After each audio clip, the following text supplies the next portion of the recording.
All right. Well, it's nice to see some familiar faces. I think I know just about everyone, but we'll go around, introduce ourselves since it's a smaller group. But I'll start off and then I'll introduce Kelsey and we'll go around. So I'm Augusta. I am taking over the monthly cafe chat. So I'm the vice president of the association. And I just always love doing these and kind of just talking with everybody. So if you need anything, Kelsey and I are normally the people that you reach out to at info at. Um, so Kelsey is also our secretary, but she has a lot of cool experience in the vet med field. And she's also transitioned over now to the human mental health side. So it's kind of cool to see that transition. Then I think it's becoming more common. I know some of our graduates from the veterinary human support coordinators are like, I really like this, and now I'm going to go get my mental health master. So just talking about that transition and that journey. And then she also does some really cool stuff with Royal Canin. So I'll let her say anything else about her lovely self and introduce Copper. Oh, yes. I think you kind of covered most of it. I do have a lot of like proverbial irons in the fire, you could say. So I've got a lot of different things going on. So tonight, if you have questions, feel free to ask, and I'll do my best to answer them. And I don't know if he'll come over. Copper. Oh, he is so upset about the cardboard thing. Copper, come here. Come here. And this is my dog. Hi, buddy. He's kind of he makes, I think, appearances to just about every meeting we have. So yeah, that's me.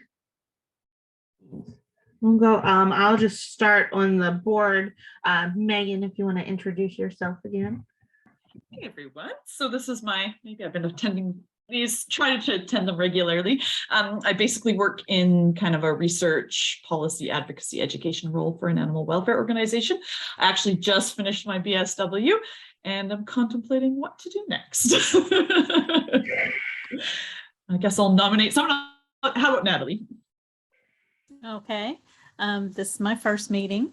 I am an MSW student. I'm in my first year of general internship, and I'm just excited to be here. And hop on over to Liz. Familiar face.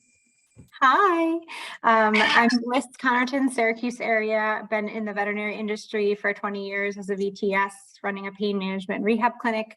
I'm nearing my end of my MSW. I work with refugee population, but I'm also integrating veterinary social work into my critical and emergency care practice and starting that role now. So I'm glad to be here. Shani. Okay. Hey, I'm Shani. I'm in Jacksonville Beach, Florida, getting ready for a nor'easter to breeze through here any minute. Winds are up to like 40 miles an hour, so it's getting crazy out there. I am an LCSW and I am putting out my job applications this week, so we'll see. Joanna.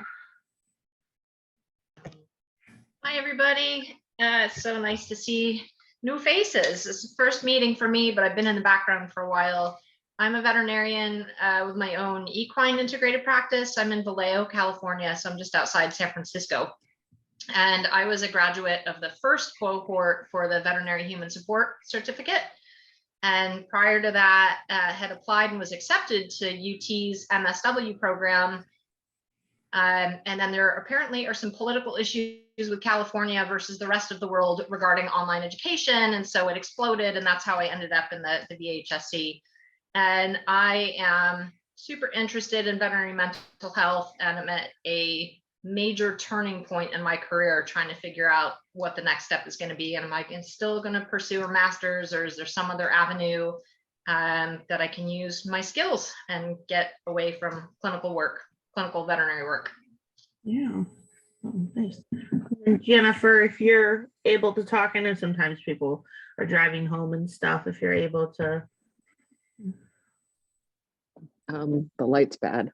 I'm a friend of Kelsey's. I worked at her first clinic I was her, I call myself her mentor. I don't know if that's still the case. She'll probably say so, but I really just excited to just be here to support her.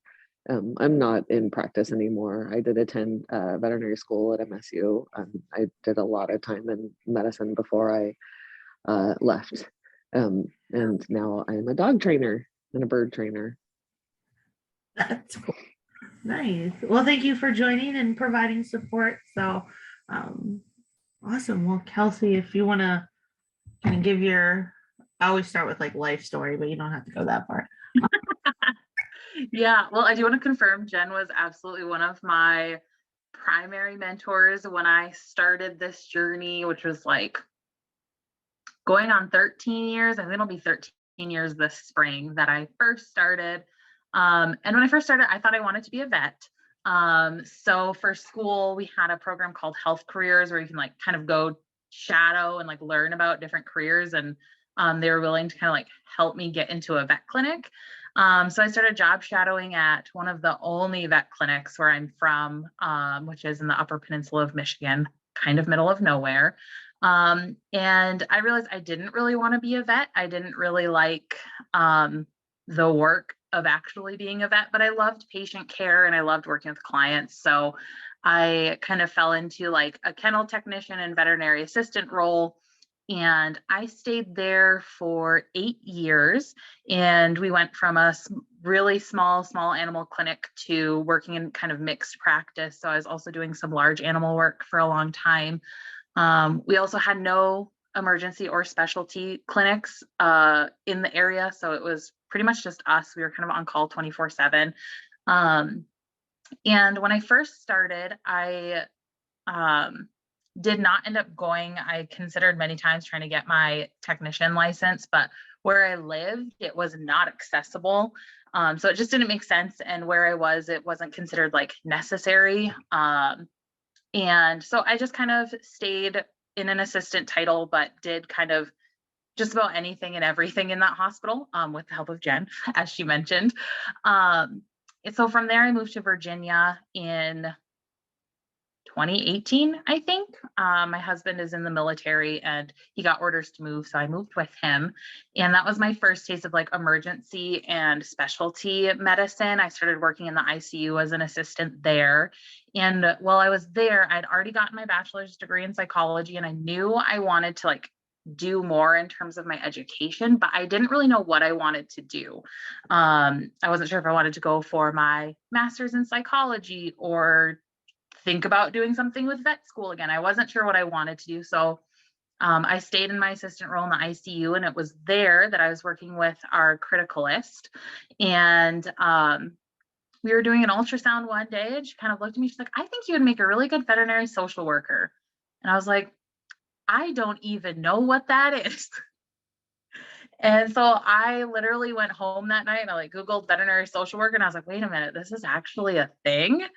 And so I got onto the UTK website. I was like, this is amazing. This is really something that I could see myself doing, because with those at that point, 10-ish years in the field, the one thing that I was seeing over and over again, both in my general practice and in the specialty and emergency hospitals, was the huge need for mental health support for our staff.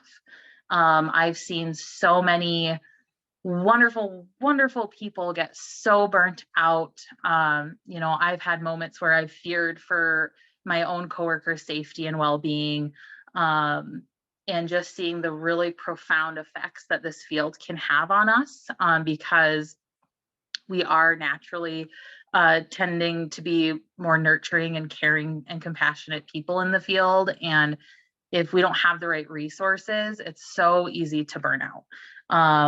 And that always kind of almost made me feel helpless because I didn't know what to do about it.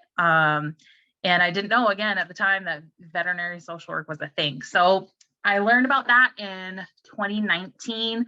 I pretty much immediately started searching for graduate schools to apply for.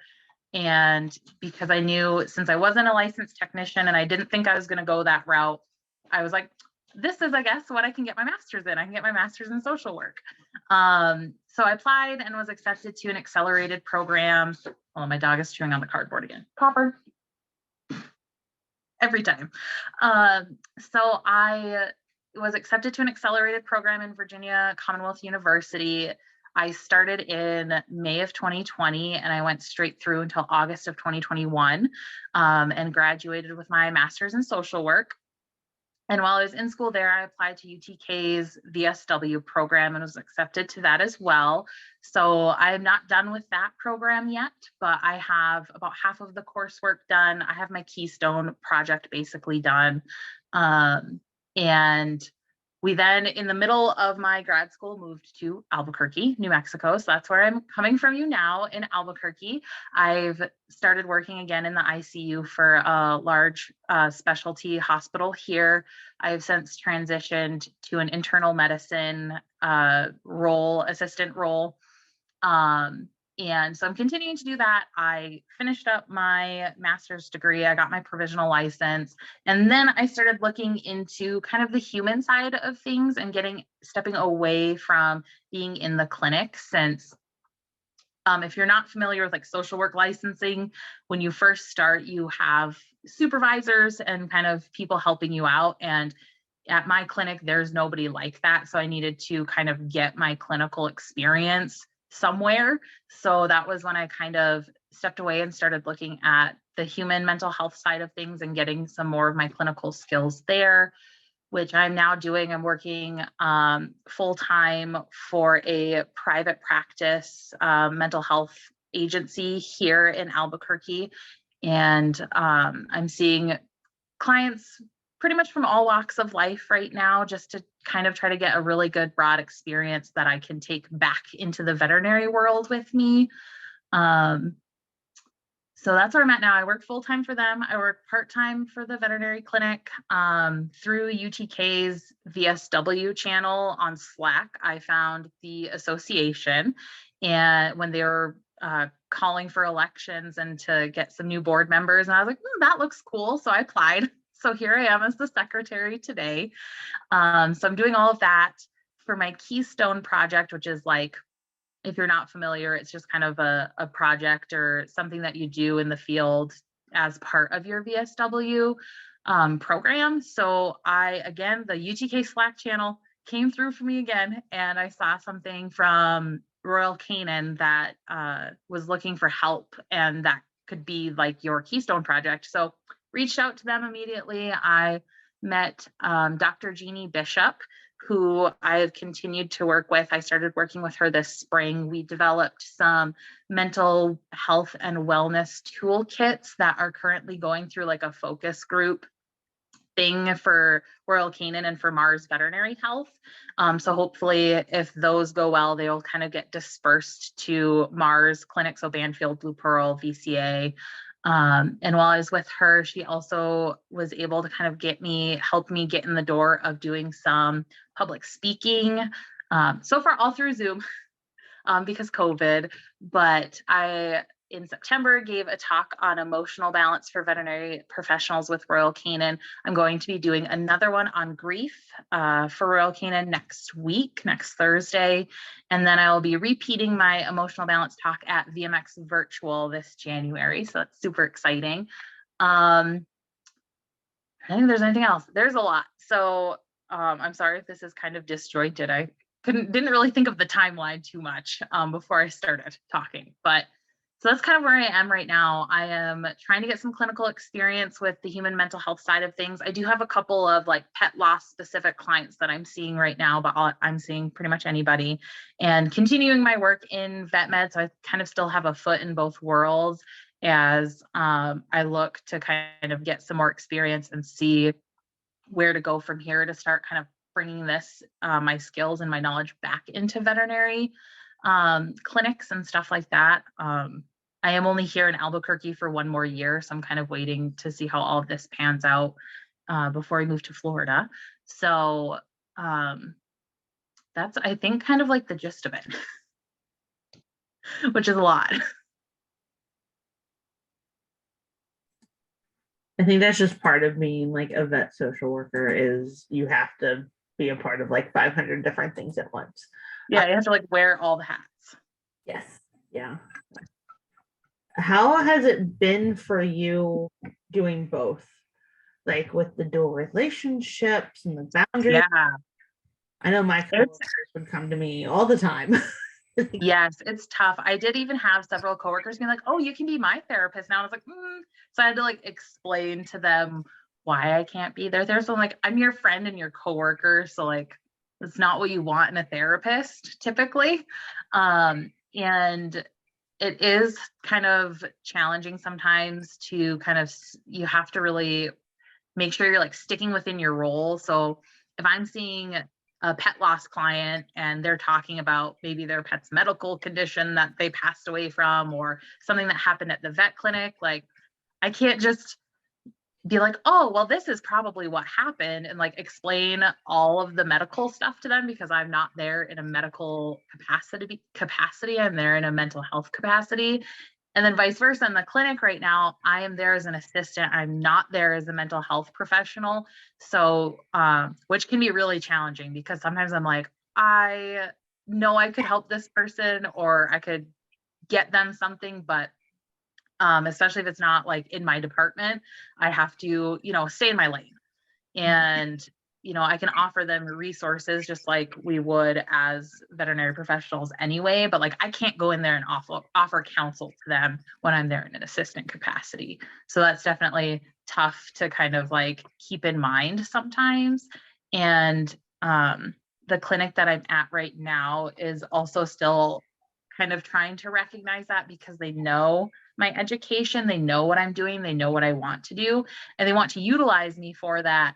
But right now, a position like that doesn't exist. So within this clinic, so I can't really be doing that in a veterinary assistant capacity.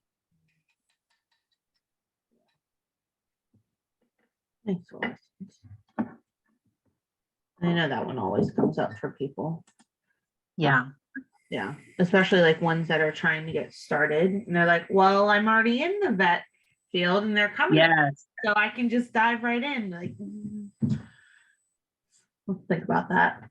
Yeah, it can be a fine line to walk sometimes. And especially if coworkers and staff also don't fully understand because they haven't had somebody like that before, they'll also think like, oh, well, you can just go talk to this person. You can just go offer these services. And it's like, legally we can't.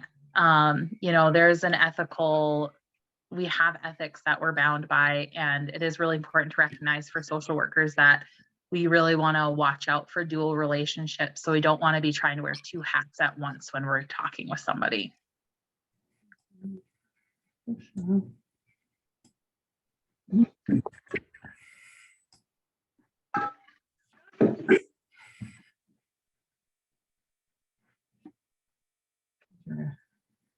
You're still muted.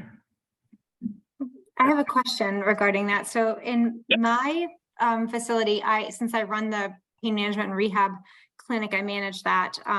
I am not connected at all with the veterinary aspect, the emergencies part. So I'm doing a needs assessment right now.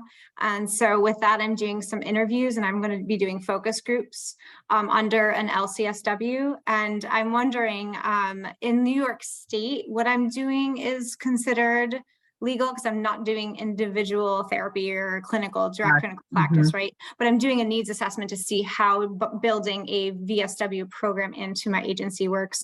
Have you ever done anything like that? And do you have any advice to give regarding that kind of more of a mezzo, I want to say, approach of coming in as someone who's doing a needs assessment? Yeah, that's a great question. I will say I haven't had direct experience with this yet.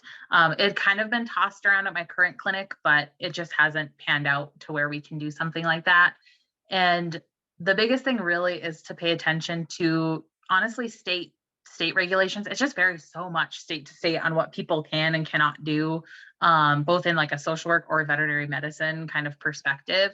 But when it comes to doing needs assessments, I think it's important to really try to make sure that you are getting in touch with as many people as you can and kind of really having it in an environment or conducted in a way that makes people feel comfortable to kind of share the nitty gritty of it, you know, and kind of make sure there's some sort of trust or rapport between whoever is doing the needs assessment and whoever the employees or staff are. Because if they don't trust that person that's doing the needs assessment, or if they don't feel like they can be completely honest, then that's going to skew your, you know, your results from that assessment. And I don't know, Augusta might have a little bit more insight too. She's kind of been doing this side of things, I think, a little bit longer than me. So I don't know if you have any other additional advice, Augusta. I just did one for a clinic that I was at. Is the LCSW like helping develop the needs assessment as well, or is it just all you? It will be all me. She does mostly the kind of micro side of things. Like she does maybe some crossed, in my opinion, gray areas for our staff when the staff is her client as a whole. And so if we're doing direct clinical practice with staff members, but we're doing groups and other things, I think that could be a conflict of interest in my opinion. And so she has kind of been removed from that position, but is in a supervisory role for me right now to help with the legality of it. And so I wasn't aware that a needs assessment, because you can have outside agencies and outside you know, people conduct that. So I was not aware, and maybe now because of talking to you all, I should be checking that as far as regulations for New York, because I did not know that was outside of the context of my role ethically.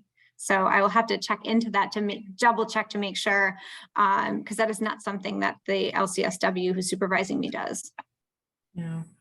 And it's hard too, because if, like for me, an licensed master social worker can do just about anything a licensed clinical social worker can do, except for diagnosis and billing. So there's a lot of flexibility there. So they could go ahead and do a needs assessment. So I think it just comes down to what questions you're asking. And to get more of that meso kind of overview, asking questions about I broke down into departments because I'm doing one for a really large hospital. So I like break it down into like the communication styles, like how do you communicate with other sections of the hospital? What is it like for, what's the flow for if there's a conflict between departments? What do you do? What are your known resources? Like, do they know who to go to if there's an issue? Things like that. Thanks, I appreciate that. I appreciate you both bringing this to the table, and I don't want to take up much more time on that, but yeah, it's helpful to have your insight. Mm-hmm. It's always interesting when it's a micro. Yeah. So like meso inside the micro. Yeah. Keeps things interesting.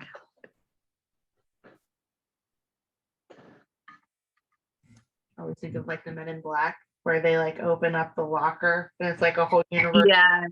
Locker. It's like it just keeps going, it keeps building. Mm-hmm. Never ending. Hi, Valerie. Hi, sorry I'm late.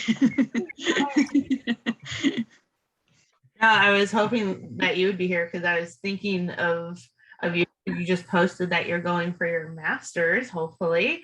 So another person coming from like the animal world going into the human world, and kind of the pros and cons to that, and it's different world. So yes, that, I mean, I've been working, I opened the application, I think, just to look at all of the requirements I had to do probably in August. And then I was like frantically trying to get all the certificate stuff done. And then, yeah, I mean, the personal statement, I think it was only 6 or 7 questions, but there was like 4 sub questions for every question. So really it was, Oh my gosh. it was like So that was the Where- part where I was like, and then the works, have a work cited for, referencing a paper and all that stuff. So I mean, like I graduated college in like 2005. So it has been a hot minute since I had to write like professionally like that. So it took me some time to get all that, all of my cats in one herd. But so yeah, I think they said, I got a message that they're going to be reviewing everything on like the 18th of November. So Where did you apply to, Valerie? University of Tennessee's online Masters of Social Work with the second year vet specialty. And so Awesome. yeah, and thank you. So the other thing I had looked at was because you can do online full-time or you can do the online part-time, which then is 3 to 4 years. And I'm much more of like, I am like in this to win it. Like I want to get it done. So I did have to, my current boss is super supportive. So I was like, hey, can I go back to part-time? Because I was part-time and then this year I'm full-time. And I'm like, can I go down to 20 hours? So I can do this? That up. Yeah. So, but she was like, she's all gung-ho for it. So, which again, that won't start until like August. So I'll have plenty of time to help figure out what that's going to look like for work and stuff. But so yeah, it was like a lot of moving parts to get that. Yeah, that's awesome though. That you remind me of me when you say that, because when I was looking at my online MSW programs, once I found out about VSW and like I knew that's ultimately what I want to do, I was like, I want to do it and I want to do it now. So I was lucky enough to find an online 16-month. And I was like, I'm doing it. I'm not stopping. So it was full time. And I continued to work almost full time. I was doing like 30 to 35 hours at the clinic. Questioned my sanity a couple of times, but made it through. So, Natalie, you said you are relatively new. Like, do you have a focus in VSW?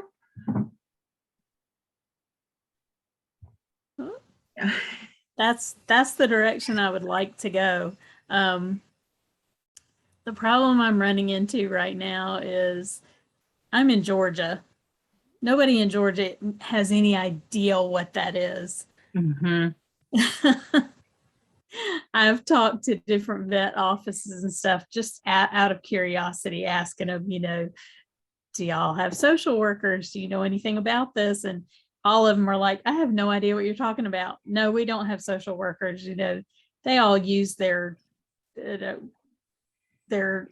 texts for all the kind of stuff that the social workers do. So it's I think going to be a fight. And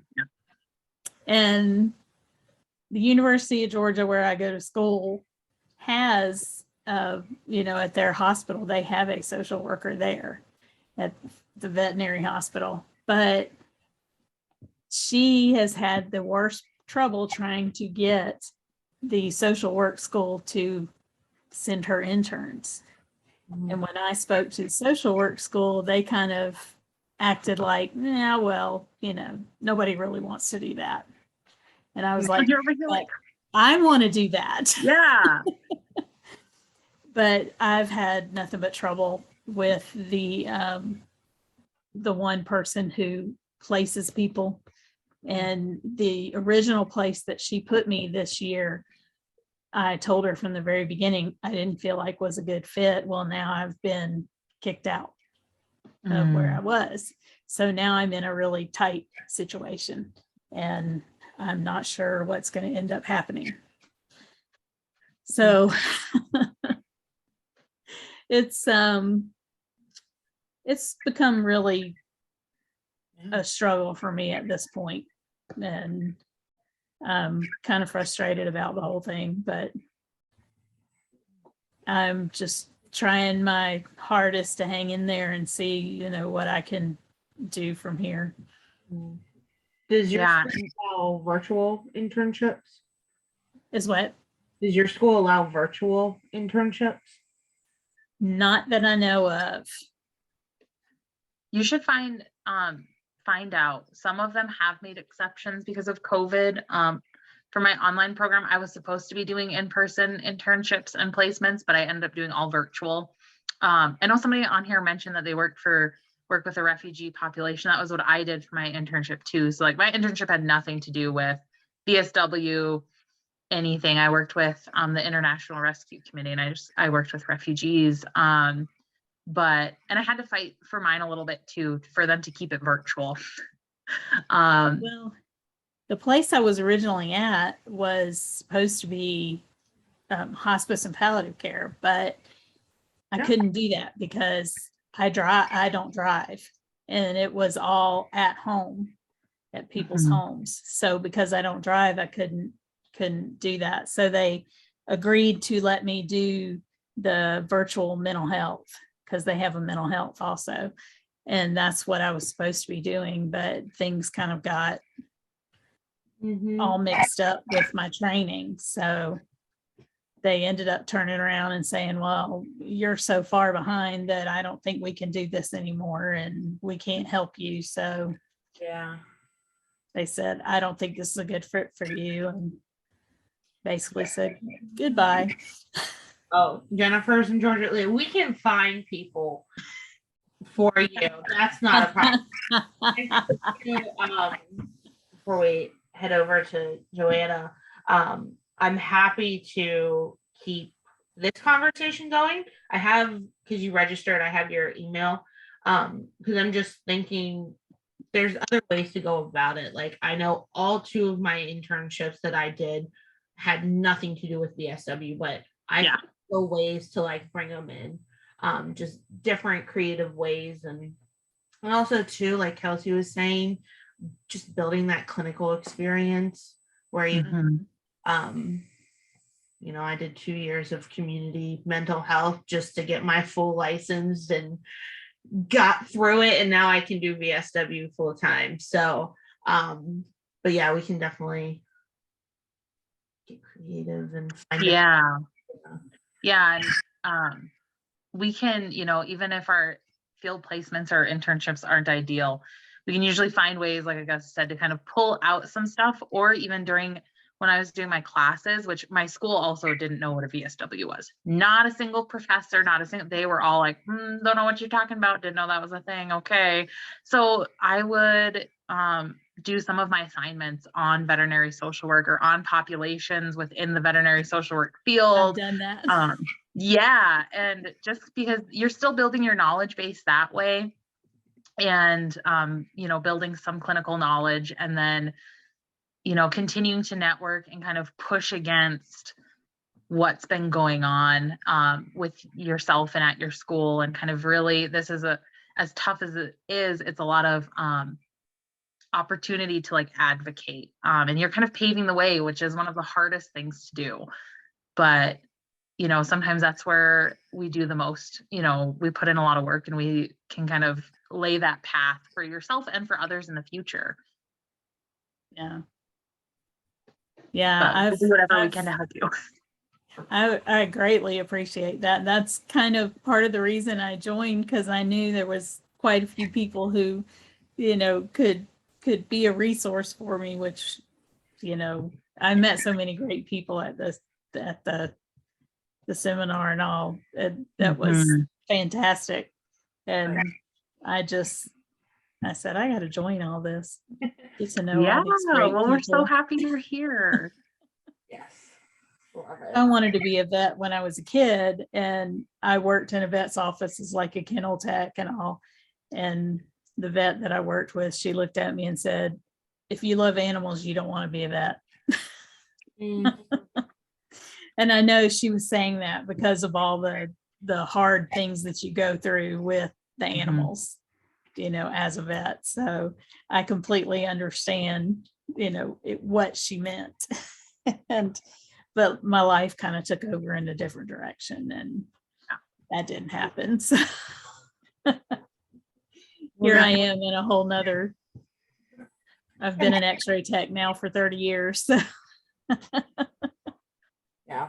No, we can definitely connect you with some supports and stuff. So we'll be in touch for sure. Yeah. All right, Joanne, thank you so much for, like, I love when people use the little hand icon to keep. I know. Appreciate that. I gotta say hi to Valerie first. It's so good to see you on here. Yay! Along those lines, I'm curious if the IAVSW is doing anything for Say hi. VSW visibility. Going back to 2019, before I started on my process, at the AVMA Veterinary Wellbeing Convention in Chicago. I'm not sure if anybody was there or not, but sitting with 260 or 70 social workers, mental health workers, veterinarians, all that good stuff. And I specifically remember as I rotated through the tables, how many of the social workers were just saying, we can't get in. It's like turning the Titanic. We're so frustrated, or we've been hired, but then they don't really use us. They use it as a marketing ploy to say, hey, look at us, we have a veterinary social worker, and then they don't even use me. And some of these people were at really top tier veterinary clinics and just felt like they were not utilized, or at the other end of the spectrum were saying, they want to use us, but then we can't even get paid what we're worth, which I know is a chronic social worker issue, but that's a topic for a different day. So I'm not even a veterinary social worker, but as a veterinarian, I'm constantly preaching the concept to anybody who will listen. And I wonder if there's a niche within the organization to work on a visibility campaign, if it's already happening or not, but publications in the journals and that kind of thing, to just get it in people's, front and center, to help people like Natalie who are going through that. Like, hey, I have all these skills and this is what I want to do, but it made me take a step back about, I think this is really what I want to do, but now that I'm talking to these people, I'm not even really that sure, because I'm already burnt out trying to turn the Titanic, and now I'm sitting around a bunch of people who are burnt out trying to turn the Titanic. So that's just my 2 cents. I'm just curious. Flock of, what is it, the flock of feathers, or Birds of a feather flock together. yeah. I mean, there's a reason that we partnered up with veterinary clinics. So I'm just excited for the new year. So there's going to be a lot of like new stuff coming out from the association.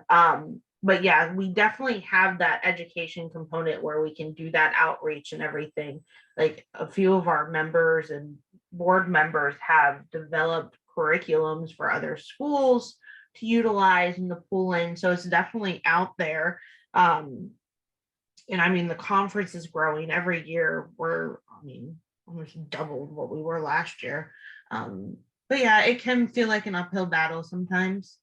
Or those people, they're like, yes, it's so needed, do this.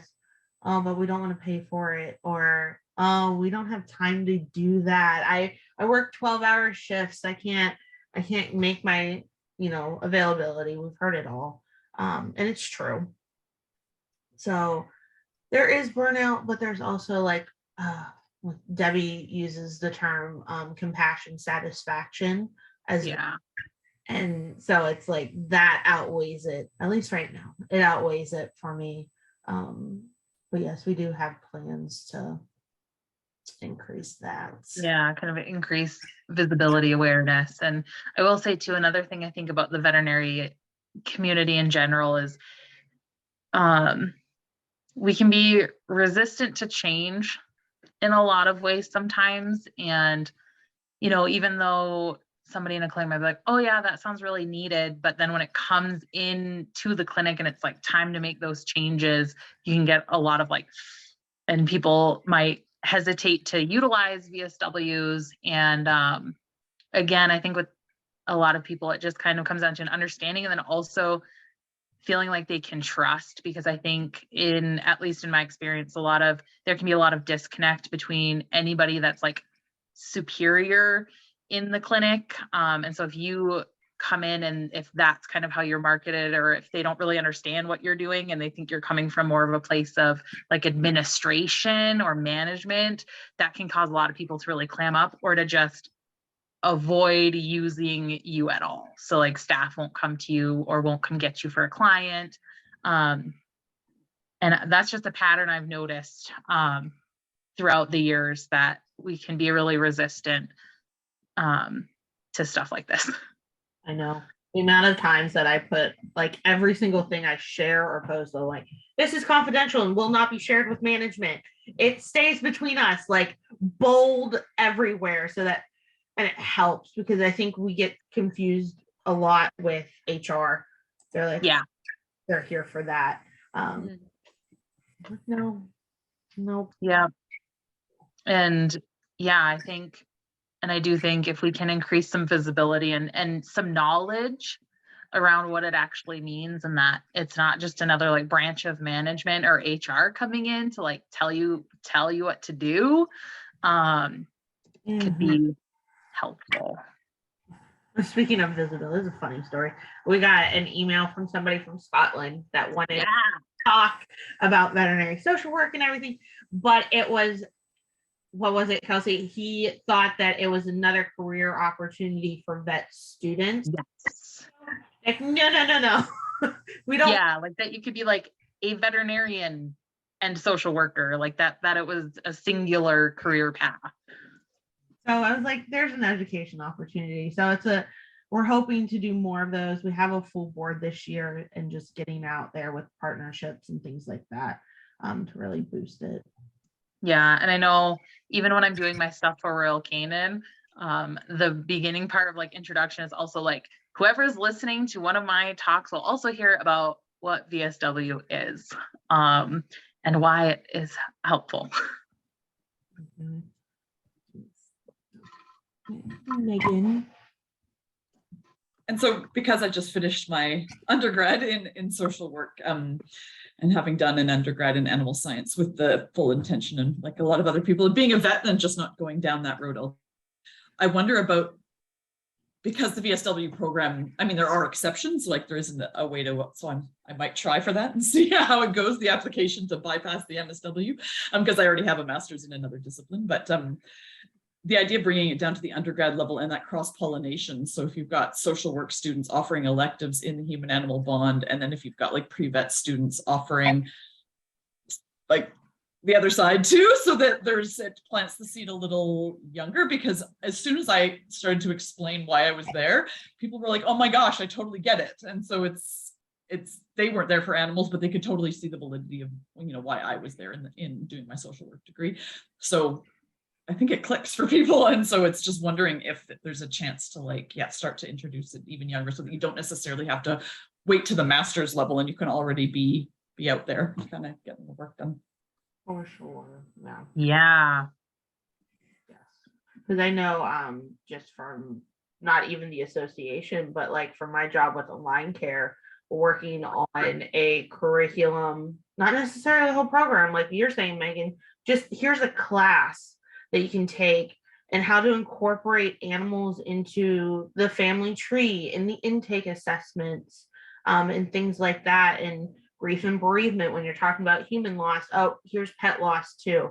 And it's so easy and seamless, but no, it's there. So Natalie, when you were talking, I was just thinking about all the research that's been coming out, especially with COVID, the number of households that have animals compared to children is drastically different. And people that, what is it, 90, sometimes up to 80%, sometimes up to 90% households have animals, whereas it's only 40% have children in their household. So this isn't a, oh, they just enjoy animals. This is a whole population that we're leaving out. And so it's, yeah, there's a whole other soapbox, but yeah. Yes, in conferences. Yeah, we're hoping to, and I know we said this at the summit, but we're going to be moving into the 504 nonprofit, which will allow us to have more grant opportunities, which will allow us to hopefully travel, increase that visibility as well. So yes, like a domino effect that will, yes, the new year, it's going to be all these. we're getting very excited for the new year, in case you can't tell. We're a little excited. Yeah.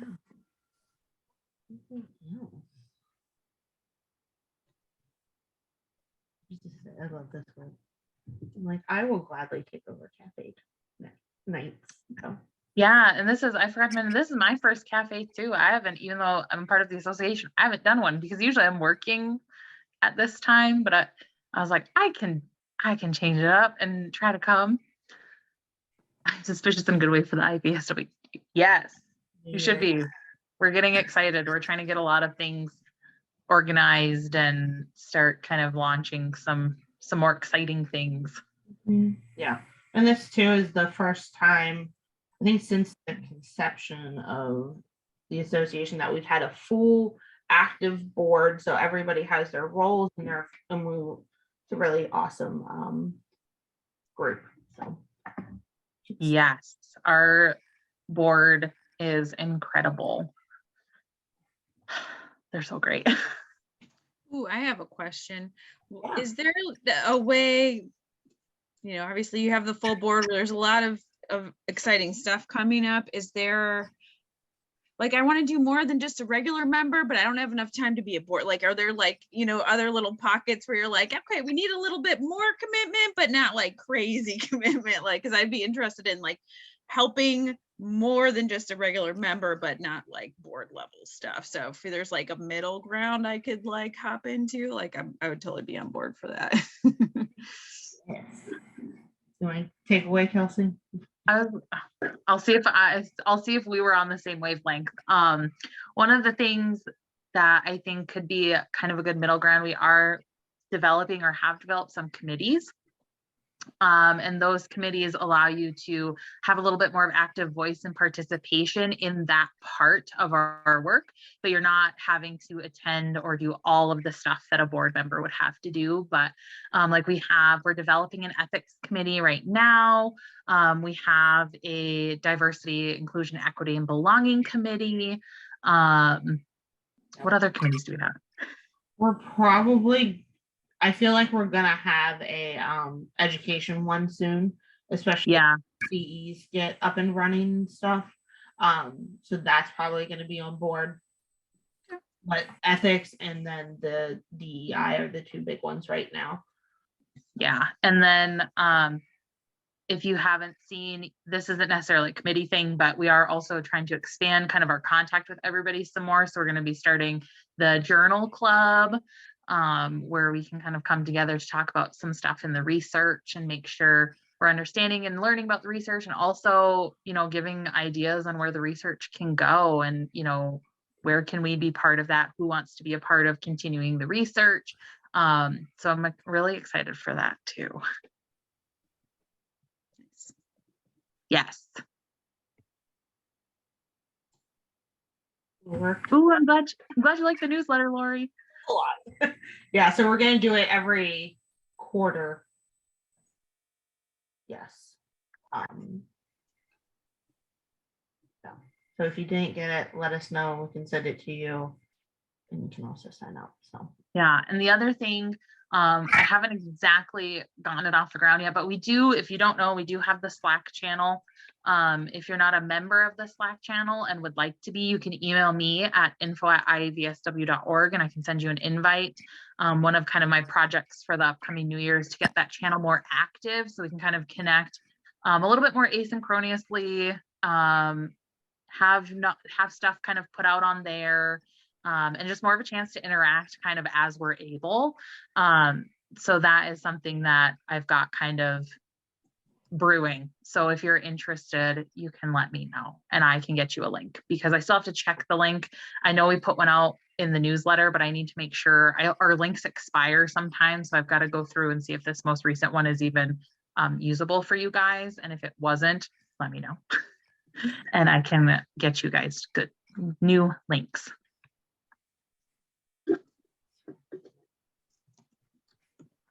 moving part.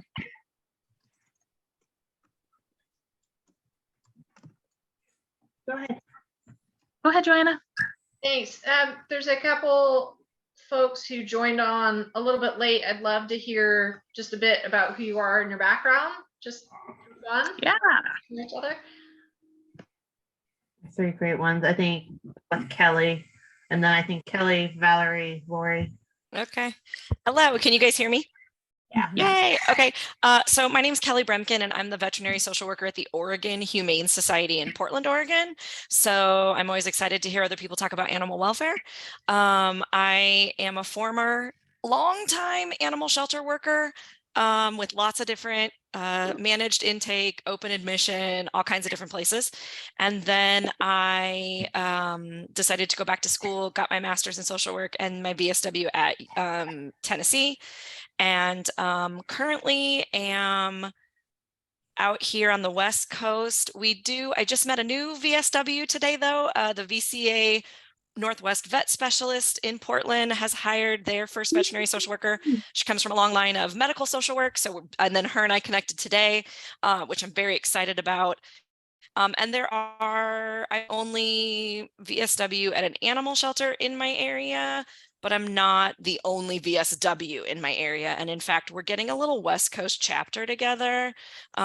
Rachel Wright from Tacoma has started a little channel and a little line, and they've had one meeting, which I missed, but I'm like, I can be at the next one. So I'm very excited for that. So we're going to do a little West Coast chapter, although I still think I might be the only animal welfare one. Although, Megan, are you in animal welfare? Yes, I could feel it. Yeah, I work for the BCSBCA, so our provincial Wonderful. organization up here in Canada. So, and you're even like West Coasty. Yes, exactly. Yes. Same time zone.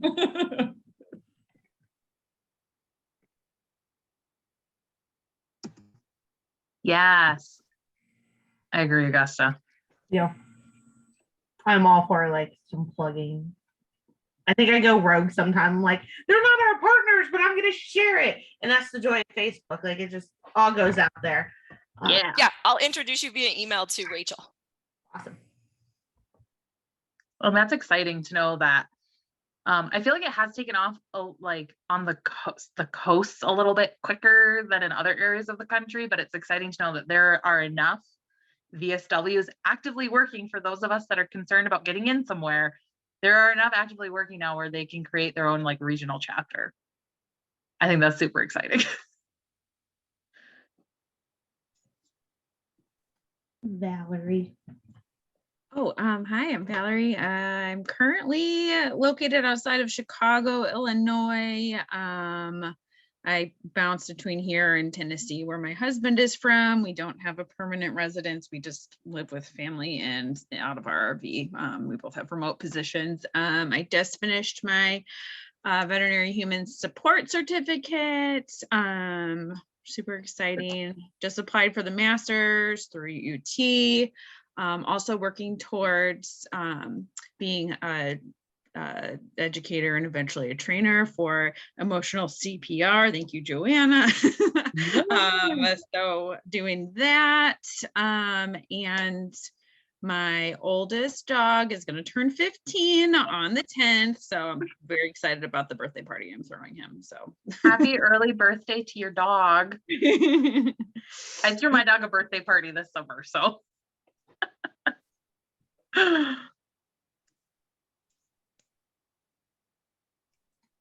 I can go. I'm Laurie. I am in Chicago. I am at MedVet. I'm our veterinary social worker in Chicago.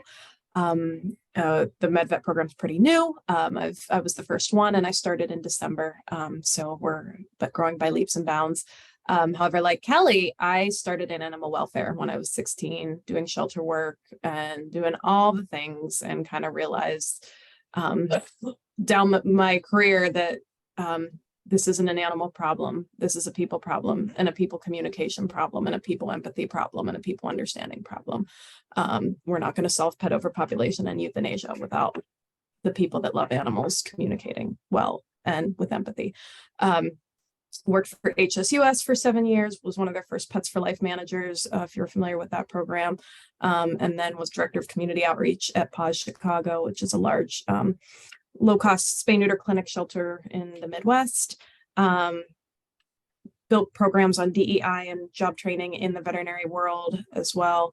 And just finished my University of Tennessee certificate as well. So I'm super excited and just excited to be involved in IAVSW. We are partnering today. The second survey went out. So IAVSW and MedVet are partnering on a current practice survey in veterinary medicine, which I'm so excited about. The first one we took a few months ago, and it was just to kind of get a pulse of who's doing what. The one that went out today is for veterinary social workers embedded in a hospital or practice, but we're going to do an animal welfare one. So Kelly and Megan will need your help with that.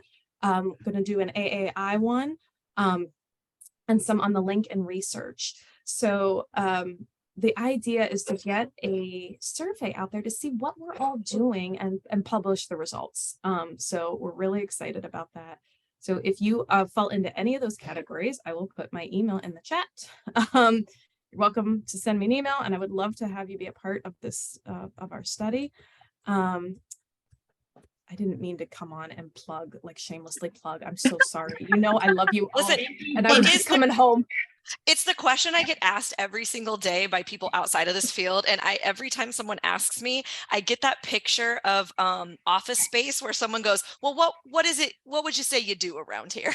Yeah. Yeah. Yeah. And I think it's great. Like, and especially we've had a few people here, even in the chat tonight, kind of wondering like where there is to go. And so I think it's going to be really helpful to get this published. And like, where are we? What are we doing? You know, and that could also help people find their niche and be like, oh, I didn't know we could do that. Totally. I mean, I was working in a shelter with a social, with my master's in social work for years before I figured out that I was a veterinary social worker. I mean, that I went through the back door on that. You know, I mean, this job didn't exist when I was job hunting 20 years ago, you know, trying to figure that out. And so what will it be in another 10, 20 years? It's going to be amazing. So it'll be cool to, and the idea is that we'll capture this every 2 years or so, you know, to kind of measure its growth and see, you know, where we're going and what we're doing. So exciting. But yeah, Midwest, Third Coast. Yeah, I'm from the Midwest too, so I think I'll take it. It's good to see so many of you that I've met through the U of T program, and nice to meet those of you that I haven't met before. Natalie, Joanna, Liz. Nice to meet you. Yeah, we'll definitely keep this going. I know next month is Dr. Bethany Poe. So if you haven't been in the certificate program, she is definitely the Oz behind the screen. She does a lot for the program. So she's going to be talking about her history and her involvement in domestic violence and the link and kind of how her role came to be. And then we'll start off with the new year. I'm hoping to get together some panels because we've had some people ask about how do you do this in like private practice? How do you get that going? So I'm hoping to put together a panel of people. Want to get some more zoology and zoo stuff going for people like Valerie, and then our director of governance and bylaws, Bailey, loves that area. So yeah, and then obviously anybody that you know, and I will absolutely start plugging people too. Sounds like Kelly and Lori, you guys could, and Megan could do like an animal welfare month and like talk about that. So yeah, just trying, if you have any ideas or want to hear somebody talk, let me know and we can reach out to them. Yeah, Megan. I just had a question if there was like an ongoing invite to these cafes, because I seem to like stumble across them really randomly when they show up on like my Facebook feed or occasionally on LinkedIn. So I might miss months when I just didn't happen to see it, and I don't have it in my own calendar with like, because I like to open up the Zoom link and everything from my work calendar, and it keeps me nice. So that would be awesome. I think the journal club seemed to be one that was like a series, right? Okay. So, yeah, I noticed that too. For the cafes, you have to sign. It only allows you to pick one meeting. So if you go into the Zoom setting, because then you also can't add it to your like Google Calendar as like the ongoing thing. Okay. If you have to pick each one. So I don't know if that might be a So we can change it on our end to recurring, and make it this date and time recurring. So that way, no matter what, it should stay on your calendar. And if not, the same link should always work. And I think too, because the whole reason we started doing the registration is because one of our months we got hacked. Were you there for that, Liz? I have no idea. So everybody's like very traumatized by that event. And so we had to shut it down. And then, but I think there's still a way that you can register and do it one time and then get that recurring link. So we'll do some, we don't want that to happen again. So. Yeah, I bet you I could probably ask Bree, our other board member, is very much more tech savvy than I feel like most of us are. She's always like, hey, you know, you can do this. I'm like, I just didn't know that. Oh, just like my new thing. We'll stop recording because now we're just gonna get off topic. Yeah. Thank you for joining tonight.